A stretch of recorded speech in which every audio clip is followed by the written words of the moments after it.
Welcome to the Moms I Know with Sheila Walsh-Denton and Maria Anderson-Farner. Two moms on a mission to reclaim childhood and take you from surviving to thriving on your parenting journey.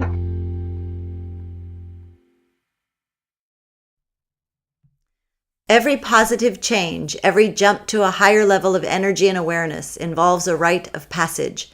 Each time to ascend to a higher rung on the ladder of personal evolution, we must go through a period of discomfort, of initiation. I have never found an exception. That quote is by Millman. Hi, this is Maria. And this is Sheila. And we want to welcome you to the Moms I Know. So today we're going to be talking of rites of passage. And when I first started learning about this concept of rites of passage, I was a little stumped by it because there was this feeling, well, I never had any rites of passage. So, how can I bring rites of passage to my children? I had gone to several bar mitzvahs and bat mitzvahs, and I always had this feeling that if everyone had something like that, what a different world this would be. I mean, here you are, you've got all the people that love you the most gathered around you. You're having to study and work through this difficult kind of struggle to memorize and to learn and to do these things. And then everyone is witnessing your transformation, and then they're celebrating you, and they're all there to witness your growth into this sort of new phase. And then you also know who your community is and that they've got you. And so this whole idea of a rite of passage became something that was really important to me as my children grew up. And so we learned a lot about it. I actually did a workshop on rites of passage and decided that I was going to bring this into my life and my children's lives. Mm-hmm. And I think it's interesting when you first brought up the topic of rites of passage, I kind of did the same thing. I kind of went a little blank, but as you started talking about it, I was just like, that's what I did in the church, because I grew up in the Catholic Church, the baptism, the Holy Communion, the reconciliation, the confirmation, all of these things where you waited to a certain age and then you had to do certain things, like when it was communion, you had to do a year of study. We studied it for a year, and then in April, springtime, right? We were able to get the Eucharist, and same thing with confirmation. So that's really interesting. And I remember my children are baptized and in the Catholic Church, and when they were baptized, I remember feeling exactly what you just said of like, it is a ceremony to celebrate them, yeah. And how wonderful that is.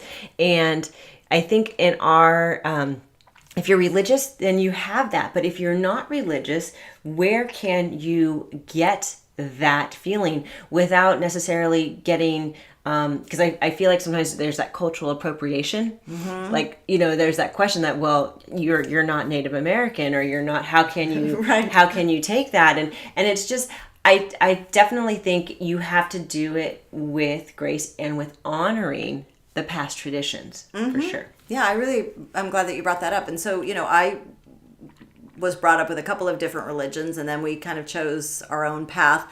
And knowing that, I would see friends going through these things in the Catholic Church or in the Jewish traditions, and it was like, well, wait a minute, we don't have anything like that. And so when I took this workshop, I remember a father stood up and he said, well, wait a minute. How can I possibly pass something on to my children that I didn't experience? How can I contrive something? And the workshop leaders just looked at him and they said, just because you were deprived of that, you don't need to deprive your children. And, maybe the word deprive is a little strong, but just because you didn't experience that, we could create something for our children. And in that moment, I was really inspired. And I've also talked to some Native American elders about some of the traditions in that culture. And they've said, these are not just ours. These come from, a greater source. And so we have these things to share. And, I may not be able to go through something from a certain religion, but we can create something for our family that really can be honoring of the children at their different stages. So whether we have, little rites of passage in our family or in the classroom or in our homes, we get to create those things. Mm-hmm, definitely. And I think one of the ones we were talking about before we were bringing up this topic was when we become mothers. One of the most beautiful rituals that I participated in was a blessing way. And if you're not familiar with the blessing way, it's a Native American tradition where the mother-to-be is honored. The mother-to-be is the recipient of tons of love and receiving, and not necessarily the commercial gifts that the baby shower has become, right? This is a time where I remember my feet were washed in rose water and dusted with blue corn, and there was reasons for that to be grounded. And then I had a crown of roses on my head, and all of my girlfriends circled around and told me, advice and wisdom, and shared their kindness and their grace on me. And it was, after everybody spoke, it's like it brings tears to your eyes with what was said and how I received it. And I don't think I'd ever been the recipient of such love, and it felt so good. And they painted my belly in henna, and it was wonderful. And I didn't miss the baby shower. And then we shared food after, and there was I remember what was really beautiful is that everybody brought flowers. That's what I did, and I had a home birth, and so being that all these flowers were still there when I gave birth to my baby. And so that was, and then they all brought a charm, and so I had a necklace, and so I have a Blessing Ways necklace for each of my children. But what I did, I had a jeweler make it into one necklace. So I have a Blessing Ways necklace. That's one necklace that is all three of my babies, with all of my love from my girlfriends and family. Beautiful. Yeah. Yes.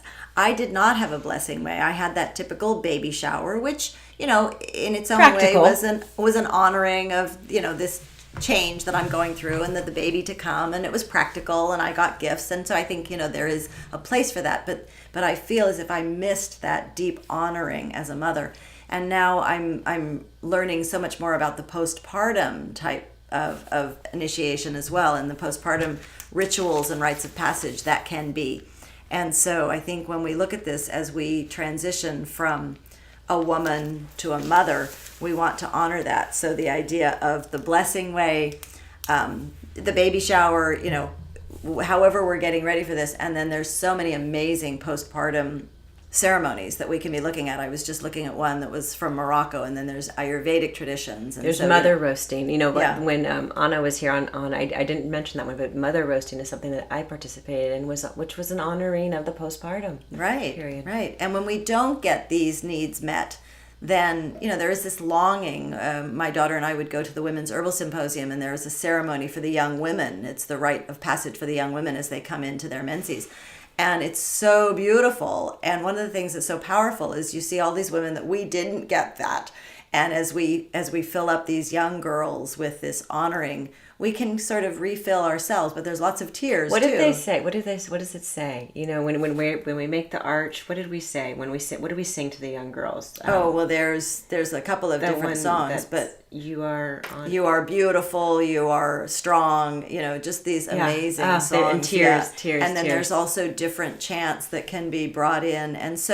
And then they also have now added sort of a ceremony for the women that are beyond menstruation, that have gone through the Crohn's. So it's amazing to see those kinds of things.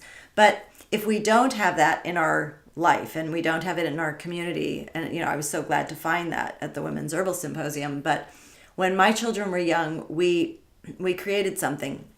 And also, it's so interesting that with watching my daughter go through some rites of passage and then going through this transition into motherhood, she and another woman have created a business where they do rites of passage for women and also for children, and it's called Persephone Rising Rituals. And so they have a wonderful website, and it's just exciting to see the next generation passing on that which they were given. But with this workshop that I took, they were really careful about showing us that there are 4 components. So say, for example, you want to create a rite of passage for your children, going from maybe a little child to that sort of mid-kid years, or from between 6 and 7, 7's a magic number, and so, or between the early childhood and the teen years. And so, for a young woman, it can be when she gets her period. For a young man, we can create something.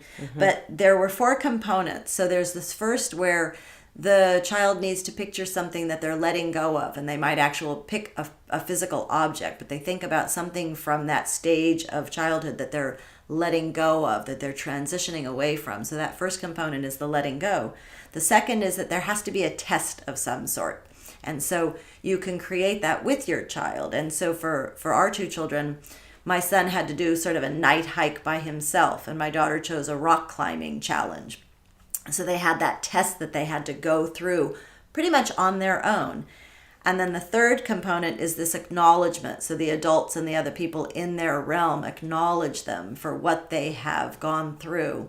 And then the fourth part is a celebration, all the people coming together and just celebrating who they are. So, rites of passage can be so different, but you can create something for your child that works for the stage that they're at.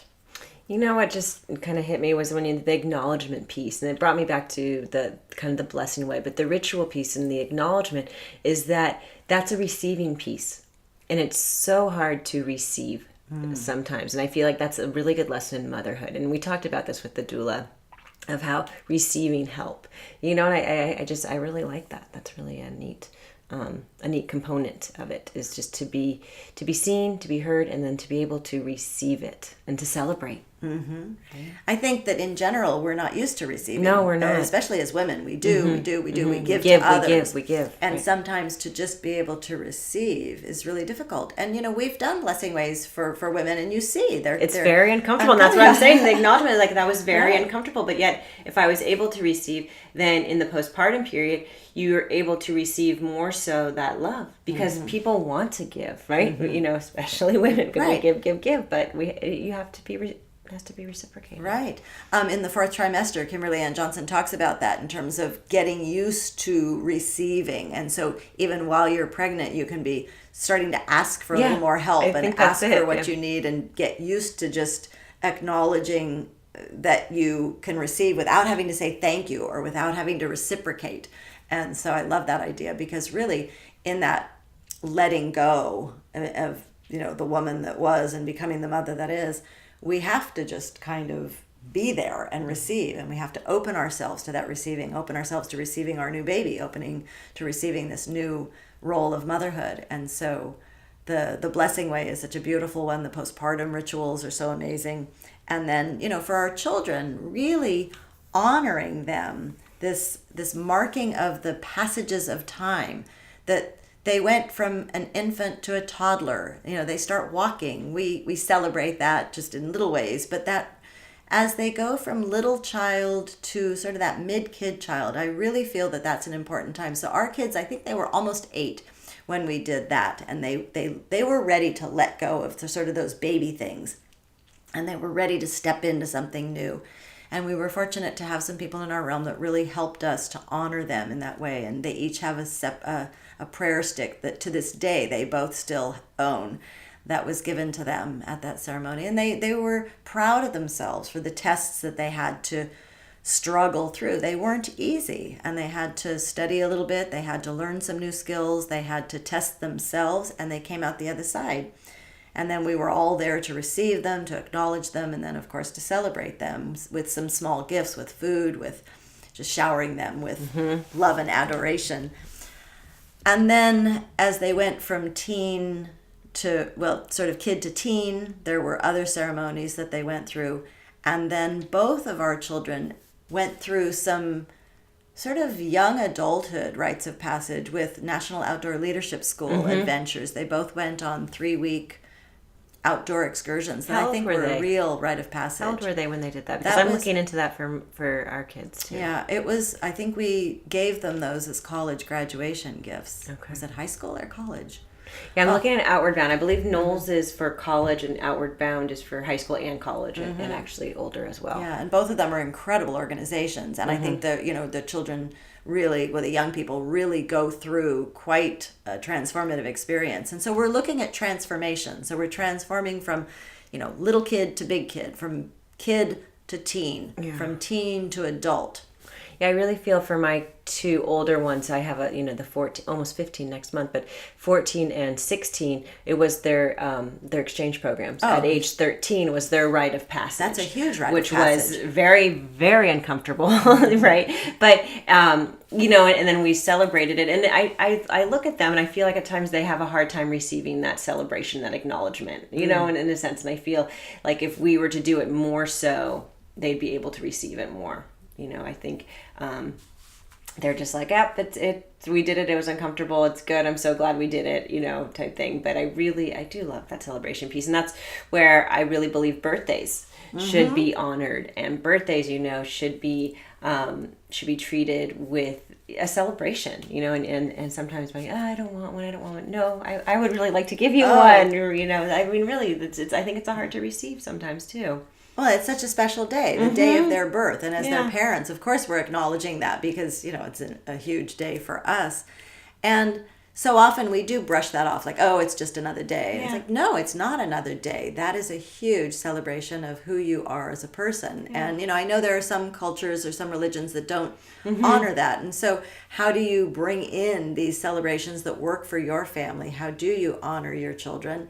And how do you create these things? And so whether we do them in small ways or large ways, it's just, it's just this passage of time. And so in our classroom, we did little things that the kids would have to look forward to. And that's another thing, sometimes we have the holidays, the seasons, the things that they look forward to, and then they come and there's all of the sort of the ritual around that, and then the passage of it, and then there's sometimes a little bit of a letdown, but it's that marking of time.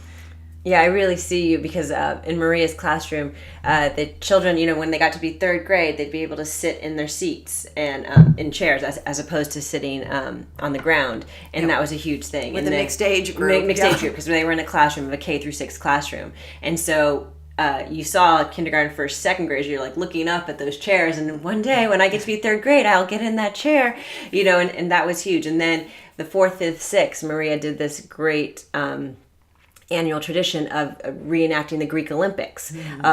And it was just for the 4th to 6th where you had the support crew from the K through 3.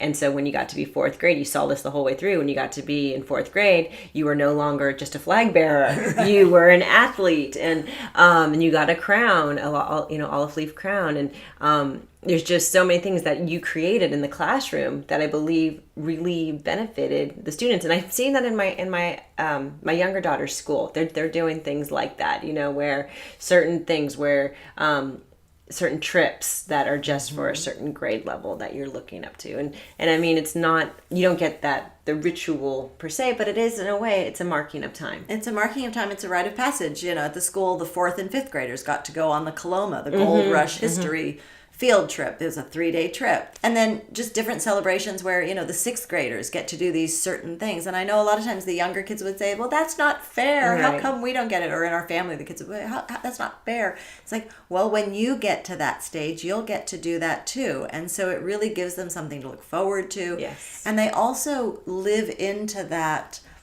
now I'm that age, I'm that stage. And I think that they then can shed certain behaviors and live into this new sort of maturity. One of my grandsons just got his hair cut, and his mother was commenting that all of a sudden he's really matured. And so, this new look, this new image, he could go with that. And so, even something like that was kind of a rite of passage for him. Yeah, going first from haircut. Or when you lose your teeth. Type thing like that. Those are rite of passage. Right. Wow. And we have ways of honoring that if you have the tooth fairy in your family, or other, ways that you can honor that. Yeah. So, we do. We have these natural rites of passage with losing teeth, with women getting their period, with, the different kinds of things. The young men, their voice changes. Right. Body hair happens. And sometimes, we comment on that and they're just mortified. They don't really want it. But deep down, I think they do want an honoring of sorts. And so how do we choose to do that?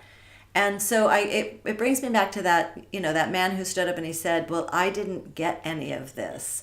And you could see, and feel the loss in his voice. And I know, I didn't have those kinds of things. I mean, we had wonderful birthday celebrations and holidays and trips and things like that. But just that honoring of who you are as an individual, I think, is a piece that it can be missing from our society these days. And so it's really fun to bring those in.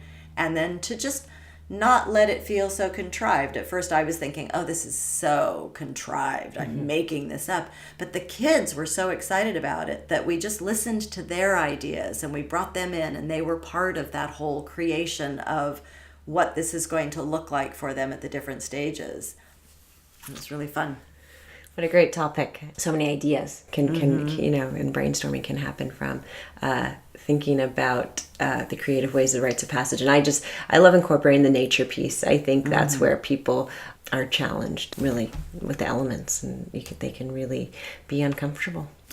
I'm so glad that you brought that up, because nature should actually be the fifth component, because almost every rite of passage that I've been a part of now has incorporated nature into it. And whether we bring in the four elements of the fire, the water, the earth, the air, whether we do it at the base of a magnificent mother tree or grandmother tree, whether we have part of the test be something in nature. And for my children, most of them were. Yeah, I really feel like related. That could be something that I want to bring to my family. And in nature, we have to test ourselves in so many different ways. The children will go through some sort of vision quest or a quest on their own, or they have to be in nature by themselves. Or as adults, we go on these outings where we have to sit and be all by ourselves in nature and let what is going to come to us. So in the Native American tradition, that vision quest of finding out what your life purpose is. And so that, that may or may not come at these different stages with our children. But when you look at the grand scheme of things,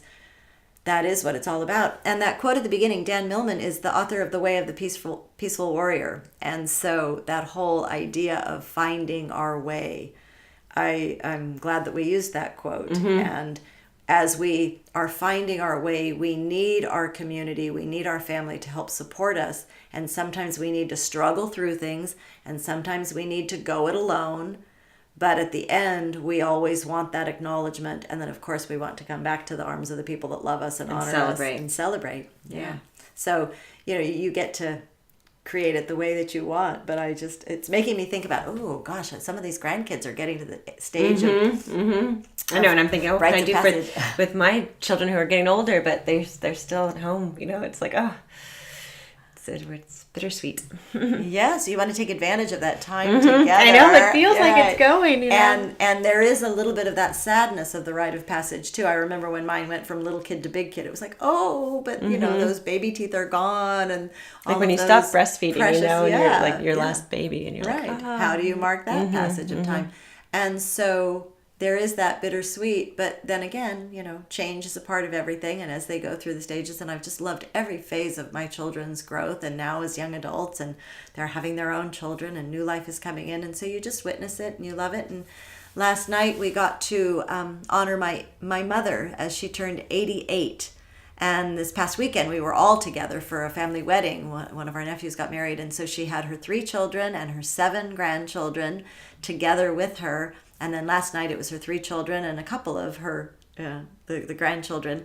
And just this honoring of 88 years of life and love and experience and wisdom. And when she had a chance to speak, and she was wishing us all the joy and happiness and more that she has experienced, and it was just so full. And so to be able to talk about rites of passage today is very tender, as we've just gone through some of these, and then as new little ones are joining our family, and as yours are in those teen years, and it's precious as they're going to go off into the world. So we just encourage you to think about this and savor every moment that you have with them, and how do you celebrate them and honor them, and also celebrate yourself. We're going to be doing a podcast on sort of honoring ourselves and some of the healing that we can do, so that's more to come. But in this moment, think about, how do you want to honor your children and celebrate those rites of passage, whatever stage they're at.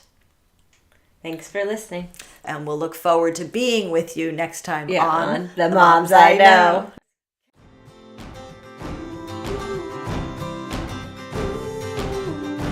Thanks for joining us today for the Moms I Know. To learn more about Sheila and her online program, The Mom Map, visit purplebeetnutrition.com. For Maria's monthly blog and to learn more about her group programs and retreats, visit soquelessentials.com. That's SOQUEL essentials.com. We hope you enjoyed today's episode of The Moms I Know. Until next week, have a joyful family journey.